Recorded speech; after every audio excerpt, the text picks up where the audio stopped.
Hello, my friend, and welcome back to Your Quantum Life. And I'm coming to you today with the energy update for January 2026. And as I say that, I feel firstly excited about 2026 and January. I feel like there's some really beautiful, exciting energy moving. And at the same time, it's like, wow, time is really going very, very fast. And I know like we always say that. And maybe it's a part of getting older. Like time feels like it exponentially speeds up the older you get. So as the years fly by, for sure, it's like, but then there are certain times where it's like, whoa, it feels like this month has been a year, you know, those memes that go around on social media. So time isn't linear in our experience. And I definitely feel like 2025 flew by. At the same time, in my life, so many changes and things happened since the beginning of 2025. But anyway, I do want to jump into the energy update for you. And I already have a bunch of messages here. So I'm going to pull up my notes. So yeah, for these energy updates, basically, I drop into meditation. I tune in. I go into a space of silence, calm, stillness. And then I ask for messages for the highest good of the collective. So really, the highest good of the collective of those of you listening. And for sure, it ties into world events as well. Like there will be certain energies or quote unquote predictions that do come through for the greater collective, for the world. But it really is that I'm asking for messages for the highest good of those of you listening. So let's get into it. So the first message for January 2026 is start gentle. Our nervous systems are not wanting to go all in right out the gate in 2026. We're being called to stay in deep devotion to self-care, connection to spirit, connected to our why, moving from a place of deep connection versus force. And of course, I'm in Austin, Texas right now, so it is a little bit chilly. And the Northern Hemisphere, you know, many people are in the cold, like in the winter. And I do find it interesting that in the New Year's, we're always like, yeah, let's go, you know. But I don't know how many of you actually feel that go, go, go energy in January in the Northern Hemisphere when it's cold. It's like, it really goes against our natural rhythms. And of course, if you're in the Southern Hemisphere, it's probably nice and warm right now. And so that does feel different. Maybe you are feeling like, yeah, like let's go January. But across the board, I very much feel like, especially this year, we're not really meant to go all in. Like we're being invited, we're being called to ease into the year with gentle, purposeful forward movement. And it feels like a lot is going to unfold this year. And the gentler and the more connected we can be with ourselves in January, the stronger and more prepared we'll be in the face of what life brings us as we move through 2026. So it really feels like whether you're in the winter or the summer, January is about rest, nurture, and connection. And that's not to say don't move forward on goals. Like, of course, do if you're feeling the call, absolutely. But how can we weave that feeling of rest and nurture and connection into every day in January? If you notice yourself going super fast, like really getting back into it and disconnecting from yourself, there's an invitation to bring yourself back to yourself, back to your center with lots of love and care and compassion. So how can you bring more of that connection and real deep, soulful intentionality into every day in January? And there's a really strong message around grounded action. So yeah, as I said, of course, move forward where it feels right, but keep it grounded in January. And then the next message or the next image that's coming through really strongly is an image of a purple butterfly. And it feels super powerful. It feels very majestic and spiritually connected. We're being asked to bring our spiritual power into 2026, to spread our wings in a way that feels majestic, knowing who we really are, standing in our power and truth, knowing our own light. And so January is about starting the year off in that energy. It's like, how can we anchor in that energy of this purple butterfly in January, and it feels really centered. So how can you keep your center and always come from that place of deep inner connection and knowing? Also, purple butterflies might come through as signs throughout the year, as reminders to come back to that and always move from your deep spiritual truth.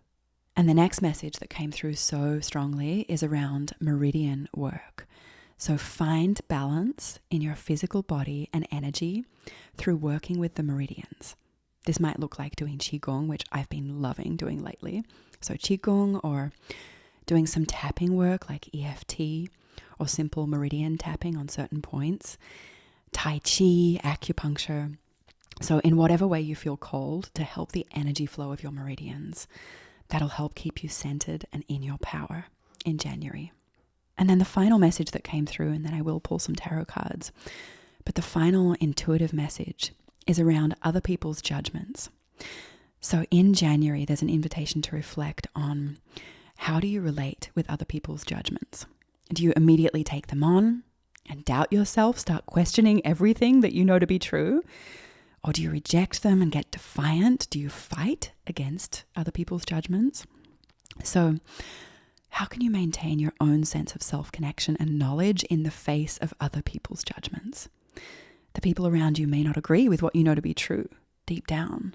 And we're being invited to look at how we compromise ourselves as it relates to other people's judgments. So if there's healing or clearing work to be done here, January is the time. So look at those fears around how you relate with other people's judgments when they don't agree with what you're saying or what you're thinking or what you're feeling. So reflecting on your process with this in January and really diving in and doing that healing work, that clearing work, is going to give you strength and conviction to act in alignment with your truth in 2026, no matter what the judgments of those around you are. So those were the intuitive messages, and I forgot to grab my tarot cards, so I'm going to go get them. One sec. All right, I've got my cards here, and I love to work with the vintage mythic tarot deck.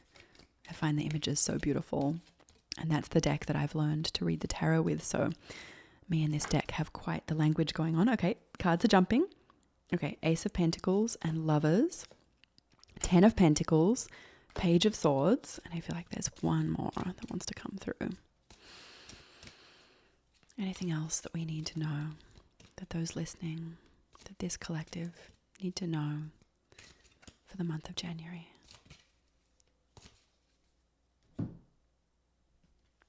Whoa, 9 of Pentacles. This is quite the spread. Wow. We're starting the year off with a lot of pentacle energy, very bright, warm, golden energy. Really beautiful. So the Ace of Pentacles, that's quite perfect for January. So coming out the gate with beautiful, abundant energy, new ideas, new plans, new seeds of what we're wanting to plant this year in terms of business and practical matters, money, all those things. We're coming out that gate with that new energy, those new ideas that really do feel like they're rooted in divine abundance. So I love that as the first card. And then the Lovers. Okay. So it definitely feels like in 2026, but especially in January, we need to focus on decisions and choices, big decisions and choices. Like, what are we wanting to choose this year? What are we wanting to commit to? And January really is the time to commit, to make those soulful, intentional commitments to ourselves. And then with the 10 of Pentacles, the Page of Swords, and the 9 of Pentacles. Okay. It very much feels like generational wealth. So and legacy. So how are we setting up our legacy in January? What legacy are we wanting to build in 2026? And how can we set that up and ground into that? And it very much has to do with visioning, with that Page of Swords energy. It's like, sitting on the top of the mountain and reflecting, looking forward, looking out at the beautiful horizon and thinking, what do I want to bring into being this year as it relates to my legacy?